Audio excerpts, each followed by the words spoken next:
তো আমার পার্সেল চলে এসেছে। পার্সেলের মধ্যে কি আছে সেটা না হয় পরে দেখব। গতকাল ছিল আমার ভাগ্নির বার্থডে, তো ওর বাসায় গিয়ে আমার মেয়ের হাতে গিফটটা দিলাম। তো আমার মেয়ে আনিকা আমার ভাগ্নিকে গিফটটা দিল। তারপর আমার মেয়ে আনিকা ও সম্পূর্ণ ঘরটা এত সুন্দর করে সাজাচ্ছিল, আসলে দেখতে খুব ভালো লাগছিল। তারপর এদিকে আমার আপু রান্নার আয়োজন করছিল। সে বিরিয়ানি রান্না করবে, এর জন্য মুরগির মাংসগুলো খুব সুন্দর করে মশলা দিয়ে কষিয়ে নিচ্ছে। তারপর চালগুলো দিয়ে ভালো মতো কষিয়ে নিচ্ছে। এদিকে আমার ভাই বউ তাকে সাহায্য করছে। আপু কিন্তু অনেক ভালো রান্না করে, একদম পাকা রাঁধুনি। আপুর হাতের বিরিয়ানিটা খুবই মজা হয়, সব সময় পারফেক্টলি হয়। সব কিছুই অনেক মজা ছিল। এই যে বিরিয়ানির ফাইনাল লুক। তারপর আপু আমাদেরকে বলল কেকটা নিয়ে আসতে। আমি বাজারে গিয়ে কেকটা যখন আনতে গিয়েছিলাম, তখন দেখলাম কেকের উপরে নামটা ভুল ছিল।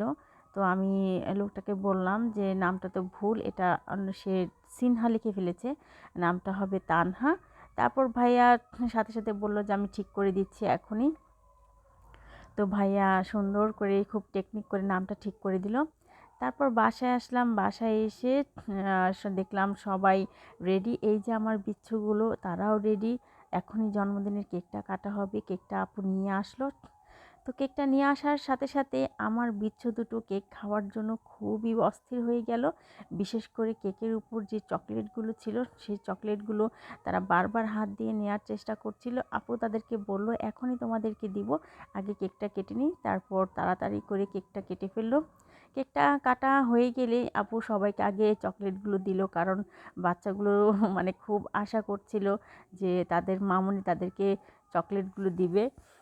তো চকলেট পেয়ে তারা খুবই খুশি। তারপর আমার ভাগ্নি তানহা কেকগুলো কেটে আমার মেয়েদেরকে এবং তার আশেপাশে যে বান্ধবী ছিল তাদেরকে খাইয়ে দিচ্ছিল।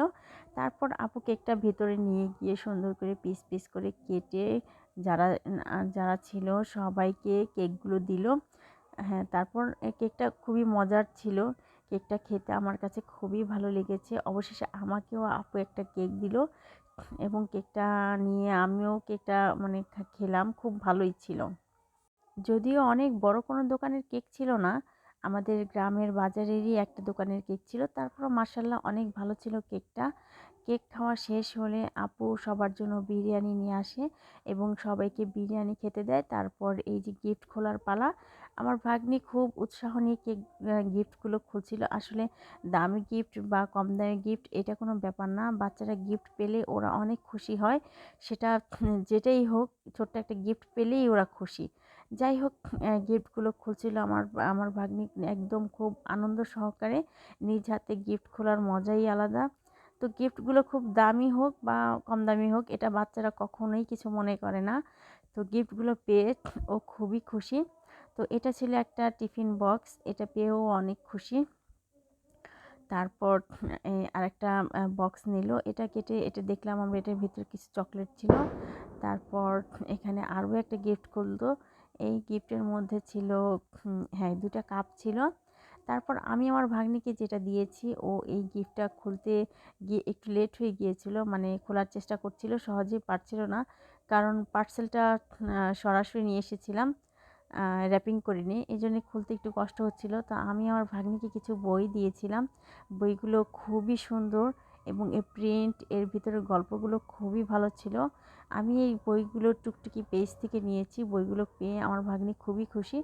অবশেষে এটা ছিল একটি বাটি সেট, এটাও অনেক ভালো ছিল। যাই হোক, আপনাদের কেমন লাগলো জানাবেন। ধন্যবাদ সবাইকে।